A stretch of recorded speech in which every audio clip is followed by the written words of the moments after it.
I don't know if you all realize this, but when you showed up for church today, you were actually coming to a casting call.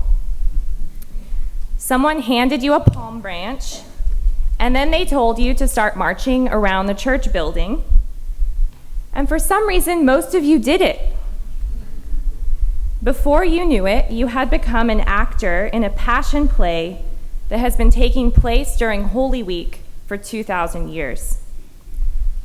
And I'm not making it up.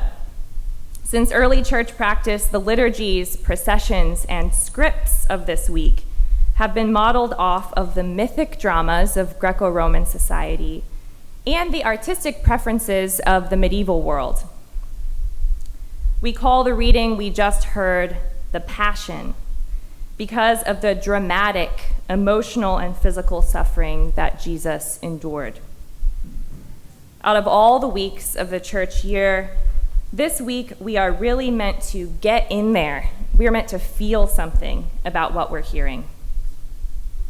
When we participate in Palm Sunday, Maundy Thursday, Good Friday, and the Easter services, we are quite literally entering into a dramatized story of Jesus as full participants in that story, not just as listeners or bystanders. We become the hopeful crowd processing through Jerusalem, the angry citizens standing as Jesus is condemned, the confused disciples at the dinner table, the grieving friends, and the crucified men. Of course, you can opt out of being dramatic this week if you want to. I'm not asking you to force yourself into this sort of performative stance. But I do want to talk about why it can be useful to participate in this week with the awareness that you're being invited to be a real and full part of the story.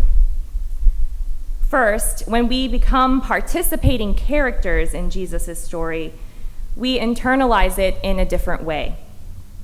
When we engage our whole bodies in learning, our brains are not only more intellectually engaged with the story, we actually process our emotions differently.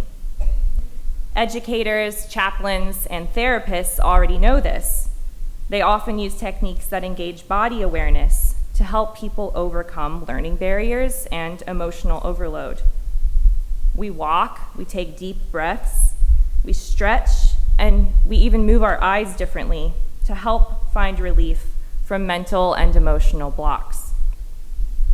But what's really interesting to me is that even prayer book scholar Derek Olson connects this to our worship.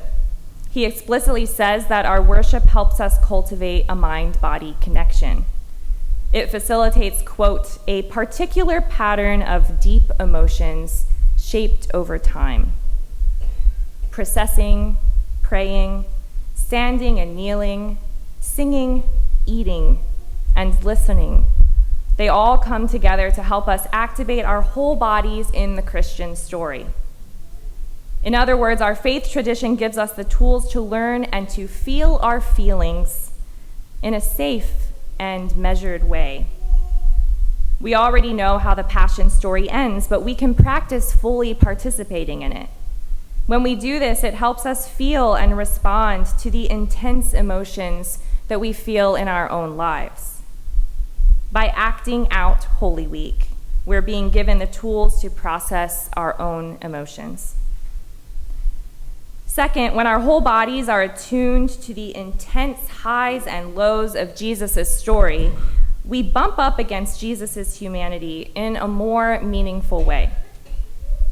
Today, we're plopped down into the Palm Parade, and before we know it, we're following Jesus to the cross. By walking with Jesus through hope, betrayal, pain, and suffering, we better understand that Jesus really does get it. He knows exactly what it feels like to be human.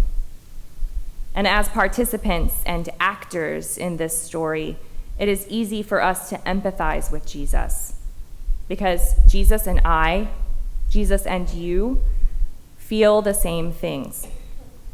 We see that the real burden of fear and anxiety and grief that we feel so often in our own time is a burden that Jesus has already and continues to take on, not only intellectually, but in his own body. So by acting out Holy Week, we're brought into a fuller knowledge of our communion with Christ in all times and in all places. And finally, because our liturgies call us to perform and embody different characters in the story, we grow in compassion for all people, regardless of our differences. Today in our readings, we walked with the hopeful crowds and stood with the bloodthirsty jury. We were the curious, the loyal, the avoidant, the betrayer and the betrayed. We were the grieving. As the story continues, we will sit with Judas and the disciples. We'll sit with Mary at the cross. We've already seen Jesus as he heaves his last breath. And finally, we will sit in hope with the women at the tomb. When we're given an opportunity to see ourselves in all of these people, we come to understand that everyone is driven by the same motives, the same fears, and the same tendencies towards self-preservation. We are all flawed humans trying to figure out what to do when the world is going to hell in a handbasket.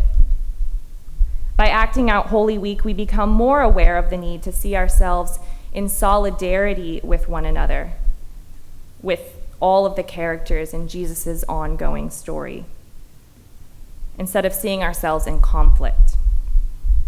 We're all fragile and in need of the same resurrection. The drama of this week brings us into the chaos, emotional whiplash, and the ultimate hope of the whole human story. By performing in the Passion Play, my hope is that we remember how the story ends, that we remember that our own passion, that is, our own suffering, has been and is being defeated by Christ, who defeated death. So, congratulations. You auditioned and you got the part. I'll see you on Thursday for the next act.